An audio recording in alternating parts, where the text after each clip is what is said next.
Halo sahabat dunia kampus. Hari ini kita akan membahas mengenai rasio keuangan ya. Rasio keuangan, tepatnya rasio aktivitas ya. Ini kita buat satu halaman dulu ya. Rasio aktivitas ya, di sini ada beberapa ya, ada sampai F ya, A, B, C, D, E, F ya, ada 6 ya.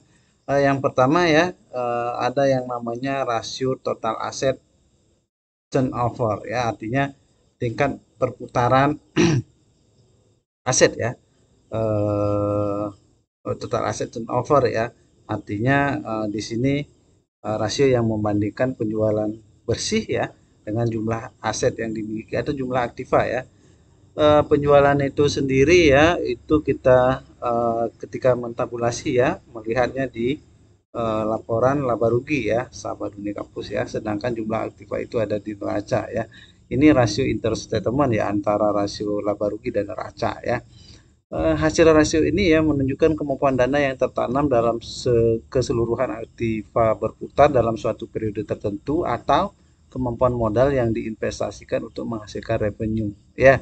Hasilnya ini menunjukkan berapa kali gitu ya tingkat perputarannya ya. Itu ya yang pertama ya, total asset turnover ya. Penjualan itu bagi jumlah aktiva, penjualan itunya ada di laba rugi ya, sedangkan jumlah aktiva itu ada di neraca ya. Penjualan itu sendiri itu penjualan bersih ya, artinya penjualan kurang retur ya, retur bukan return ya, retur penjualan ya, artinya ketika barang itu ada kembali ya itu dipakai ngurangin ya. Berikutnya yang kedua ya, ada receivable turnover ya. Receivable sendiri ya, kalau kita translate itu artinya piutang ya. Piutang kredit gitu ya. Penjualan kredit. Mohon maaf ya. Penjualan kredit bagi piutang rata-rata ya. Penjualan kredit itu penjualan apa namanya yang tidak dilakukan secara tunai ya. Lalu dibagi dengan piutang rata-rata ya. Piutang rata-rata itu ya piutang, kalau nyari piutang rata-rata ya, semua yang rata-rata ini kira-kira ya cara menghitungnya, piutang awal ya, awal tahun ya maksudnya ya, kan ini laporannya tahunan ya, tambah piutang akhir tahun bagi dua gitu ya. Artinya penjualan kredit itu ngambilnya di laba rugi ya, lalu apa namanya, piutang rata-rata itu ngambil di eh, apa namanya, di neraca ya, piutang rata-rata. Piutang awal tahun ditambah dengan piutang akhir tahun ya, dibagi dua ya.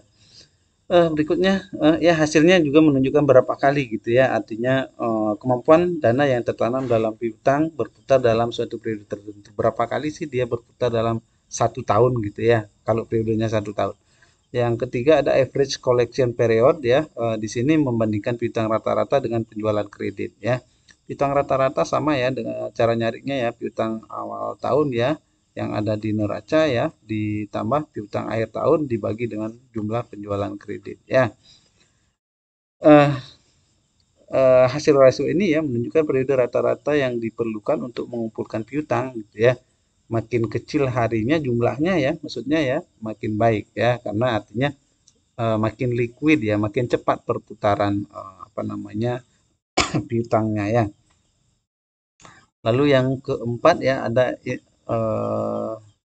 inventory turnover ya. Inventory ini kan persediaan ya, tingkat perputaran persediaan ya. Di sini rumusnya harga pokok penjualan bagi inventory rata-rata ya. Harga pokok penjualan bisa kita lihat di laba rugi ya, itu di bawah penjualan ya. Ada yang namanya harga pokok penjualan ya. Lalu dibagi dengan inventory rata-rata. Inventory artinya persediaan rata-rata awal tahun ya, tambah persediaan eh, akhir tahun dibagi dua gitu ya. Itu persediaan rata-ratanya ya. Hasil rasio ini menunjukkan kemampuan dana yang tertanam dalam persediaan ya, atau inventory berputar dalam suatu periode tertentu, atau likuiditas dari persediaan ya atau inventory, dan tendensi ya untuk adanya overstock ya.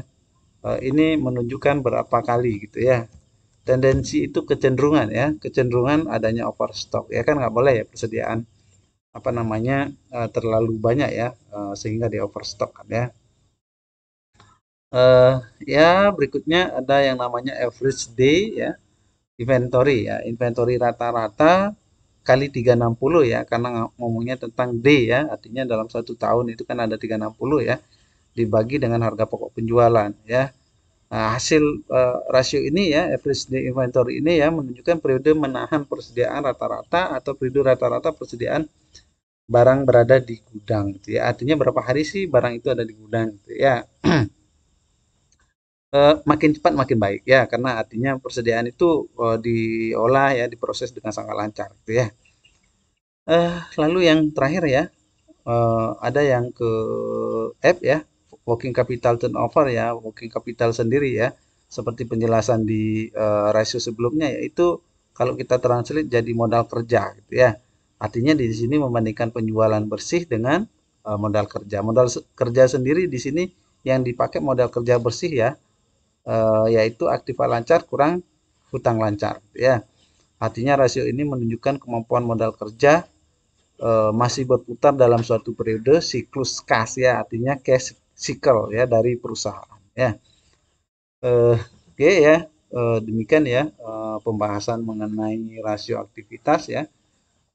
Ada 6 di sini ya. Yang pertama ada total asset turnover, receivable turnover, average collection period, inventory turnover, dan average average day inventory dan working capital turnover.